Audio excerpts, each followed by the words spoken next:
E aí, pessoal, tudo bem com vocês? No Direto da Redação de hoje, eu te conto sobre a homenagem à Escola Catulo da Paixão Cearense, aqui na Câmara de Vereadores. A homenagem foi em alusão ao aniversário de 75 anos da Escola Municipal de Ensino Fundamental. Quem subiu à tribuna foi Adriana Ristelato, diretora da escola, que destacou a atuação da instituição na formação de estudantes da pré-escola ao 5º ano, deixando memórias para quem passa pela escola.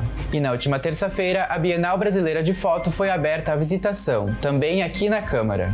Disposta no Espaço Cultural Mário Croza, localizado no subsolo da Casa Legislativa, as 34 fotografias expostas são de autoria de associados do Clube do Fotógrafo de Caxias do Sul, que foram finalistas ou premiados na Bienal Cor de Salvador, na Bahia. O clube é uma instituição declarada de utilidade pública pelo Parlamento, não tem fins lucrativos e mantém uma representatividade que completa 44 anos no próximo dia 25. E para encerrar, te faço um convite para o próximo domingo.